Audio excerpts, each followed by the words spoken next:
नमस्कार, मी अनिल जाधव. तुम्ही बघताय आपला अग्रवन. कापसाचा भाव काही बाजारांमध्ये 10,000 रुपयांपर्यंत पोहोचलेला आहे. कापसाच्या भावात वाढ होण्यामागं प्रामुख्यानं कारण आहे ते म्हणजे युद्ध. युद्धासोबतच इतर काही घटक आहे की ज्याच्यामुळे कापसाच्या भावामध्ये सुधारणा दिसून आली आहे. पण मग सरसकट सगळ्याच बाजारांमध्ये सध्या कापसाला 10,000चा भाव मिळतोय का? कापसाच्या भावामध्ये युद्धामुळे नेमकी कशी वाढ दिसून आली आहे? इतर कोणते घटक आहे की ज्यामुळं कापसाचे भाव सध्या वाढलेले आहेत? आणि सगळ्यात महत्त्वाचं म्हणजे हे जे काही कापसाच्या भावात तेजी आलेली आहे, या तेजीचा परिणाम नेमका बाजारावर कसा होतोय? उद्योगांची काय मागणी केली जाते आणि ही तेजी नेमकी किती दिवस टिकू शकते याचा आढावा आता आपण व्हिडिओतून घेण्याचा प्रयत्न करणार आहोत. सुरुवातीला आपण हे समजून घेऊयात की नेमकं सध्या बाजारामध्ये कापसाला किती भाव मिळतोय. तर गेल्या 2-3 दिवसांपासून आपल्यापर्यंत काही स्क्रीनशॉट येत असतील, पावत्या येत असतील की ज्याच्यामध्ये कापसाचा बाजारभाव 10,000 किंवा त्यापेक्षा काहीसा अधिक दिसत असतो. परंतु हा भाव त्या बाजारांमध्ये देखील सरसकट सगळ्या मालाला मिळत नाही आहे. म्हणजेच जे काही पावती आपल्यापर्यंत आलेली ती पावती त्या बाजारांमधली कमाल दराची आहे. इतर जो काही माल आहे तो माल यापेक्षा कमी भावात विकला गेला आहे. उदाहरणार्थ अकोट बाजारामध्ये 10,000पर्यंत कापसाचे भाव पोहोचले होते. पुलगाव बाजारांमध्ये देखील 10,000च्या पावत्या आपल्यापर्यंत आलेल्या असतील. परंतु त्या बाजारांमधला सरासरी बाजारभाव हा 8,400 ते 8,900 रुपयांच्या दरम्यान दिसून येतो आहे. म्हणजे सरासरी बाजारभाव 9,000 रुपये असलेले बाजार हे खूपच कमी आहेत, किंबहुना 1 किंवा 2 आहेत. म्हणजेच सरासरी बाजारभाव की ज्या बाजारभावामध्ये जास्तीत जास्त कापूस विकला गेला हा बाजारभाव 9,000 रुपयांच्या आतच आहे. कमाल बाजारभाव ज्या कापसाला मिळाला त्या कापसाच्या पावत्या आपल्यापर्यंत आलेल्या आहेत. आता आपण हे समजून घेऊया की नेमकं सध्या कापसाचे बाजारभाव का वाढलेले आहेत. आता यंदा देशातलं कापूस उत्पादन कमी झालं होतं हे आपल्या सगळ्यांना माहिती आहे. उद्योगांचे अंदाज देखील तसे आले होते. उद्योगाच्या अंदाजाच्या आधीच आपल्या शेतकऱ्यांना अंदाज आला होता की यंदाचं उत्पादन कमी आहे. आता युद्ध सुरू व्हायच्या आधी कापसाचा बाजारभाव हा हमीभाव किंवा हमीभावापेक्षा कमी होता. मध्यंतरी हमीभावाच्या आसपास कापूस पोहोचला, 8,500पर्यंत कापूस गेला होता. त्यानंतर कापसाचे भाव पुन्हा कमी झाले आणि 7,500 ते 8,000 रुपयांच्या दरम्यान पोहोचले होते. आता फेब्रुवारीच्या शेवटी म्हणजे 28 फेब्रुवारीला युद्ध सुरू झालं. इराण, इस्रायल आणि अमेरिका या देशांमध्ये युद्ध सुरू झाल्यामुळं जागतिक पातळीवरचे पडसाद उमटायला सुरुवात झाली. आता आखाती देशांमधून जो काही इंधनाचा पुरवठा होत होता तो पुरवठा ठप्प झालेला आहे, कमी झालेला आहे. त्यामुळे जागतिक पातळीवर इंधनाचे भाव वाढले. मग आता नेमका कापसाचा आणि इंधनाचा संबंध काय?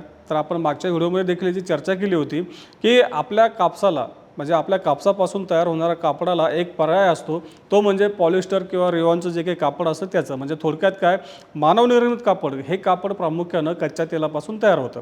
म्हणजे ज्या इंधनाचे भाव, कच्च्या तेलाचे भाव वाढलेले आहेत त्यापासून हे कापड तयार होतं. आता इंधनाचे भाव वाढल्यामुळं साहजिकच हे जे काही मानवनिर्मित कापड आहे ज्याला आपण पॉलिस्टर म्हणतो, रेयॉन म्हणतो, या कापडाचे देखील भाव वाढले. आता या कापडाचे भाव वाढल्यामुळं म्हणजेच मानवनिर्मित सुताचे भाव वाढल्यामुळं कापसापासून तयार झालेल्या सुताला देखील मागणी वाढत आली. कारण कापसाचे भाव आधीच कमी होते. त्याचा परिणाम असा झाला की कापसाचे भाव देखील वाढत गेले. जसे जसे कच्च्या तेलाचे भाव वाढत गेले तसे तसे या मानवनिर्मित धाग्याचे भाव वाढत गेले, कापडाचे भाव वाढत गेले आणि याचा आधार आपल्या कापसाला देखील मिळत गेला. यासोबतच अमेरिकेत एक घडामोड घडत गेली. अमेरिकेतील महत्त्वाच्या कापूस उत्पादक टेक्सास राज्यामध्ये पाऊस कमी होता. त्यामुळं कापूस पिकाचं उत्पादन घटतं की काय अशी शक्यता व्यक्त केली जात होती. त्यामुळं आंतरराष्ट्रीय बाजारामध्ये आधीच जे काही कच्चं तेल मागलं होतं त्यामुळं मानवनिर्मित कापड मागलं होतं, यामुळं कापूस मागला. आंतरराष्ट्रीय बाजारात देखील कापसाचे भाव वाढले होते. मागच्या अनेक महिने आपल्याला जो कापसाचा बाजारभाव 65 सेंटच्या आत दिसत होता तो मागच्या काही दिवसांमध्ये 84 सेंटच्या दरम्यान देखील पोहोचलेला होता. आता आंतरराष्ट्रीय बाजारामध्ये भाव वाढले त्याचा देखील आधार आपल्या कापसाला, देशातल्या कापसाला देखील मिळत गेला. आता देशात कापूस आयातीवरती 11% आयात शुल्क आहे. उद्योग मागणी करतात की देशात भाव वाढले, आंतरराष्ट्रीय बाजारात देखील भाव वाढले आणि उद्योगाला यामुळे अडचण निर्माण होते. 11% आयात शुल्क काढावं असं उद्योगांची मागणी आहे. परंतु सरकारनं आत्तापर्यंत उद्योगांची मागणी मान्य केली नाही. कापसावर आजही 11% आयात शुल्क कायम आहे. आता अमेरिकेमध्ये तिकडं टेक्सास राज्यामध्ये पाऊस कमी होता, इकडे कापसाचे भाव वाढत होते. जसं कापसाचे भाव आंतरराष्ट्रीय बाजारामध्ये वाढत गेले, इंटरकॉन्टिनेंटल एक्सचेंजवरती कापसाचा जो काही वायदा आहे तो 80 सेंटचा पुढे गेला, तसं अमेरिकेमध्ये कापसाची लागवड देखील वाढत गेलेली आहे. म्हणजे आपण जर नुकताच अमेरिकेच्या कृषी विभागाचा अहवाल बघितला जो काही नुकताच प्रसिद्ध झालेला आहे तर त्यामध्ये असं दिसून येतं की अमेरिकेतील शेतकरी सध्या जे काही कापसाचे भाव वाढलेले आहेत हे कापसाचे वाढलेले भाव पाहून कापसाची लागवड देखील वाढवण्याचा निर्णय घेत असल्याचं स्पष्ट होतं आहे. म्हणजेच काय, एकीकडे कापसाचे भाव आपल्याला वाढताना दिसत आहेत, त्यामुळे अमेरिकेमध्ये देखील लागवड वाढताना दिसून येते. आता मागच्या 2 दिवसांमध्ये जो काही 84 सेंटच्या दरम्यान कापूस वायदा पोहोचला होता, तो आता 82 सेंटच्या दरम्यान पोहोचलेला आहे. म्हणजेच काय, एकीकडे लागवड वाढते, त्याचा देखील काही प्रमाणात आपल्याला परिणाम बाजारात दिसून येतोय. आता या सगळ्या घडामोडी, हे सगळे घटक एकत्रित घडून आल्यामुळं कापसाच्या बाजारामध्ये एवढी तेजी आपल्याला दिसून येते. आता नेमकी ही तेजी कधीपर्यंत टिकू शकते, जसं मागच्या वेळेस देखील आपण चर्चा केली होती.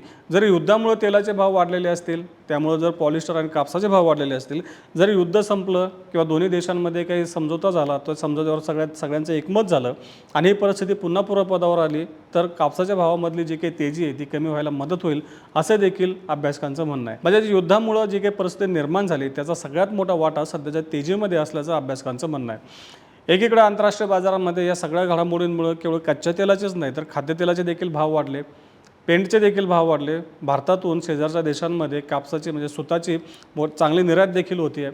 त्याचा देखील आधार आपल्याला कापसाला मिळतोय.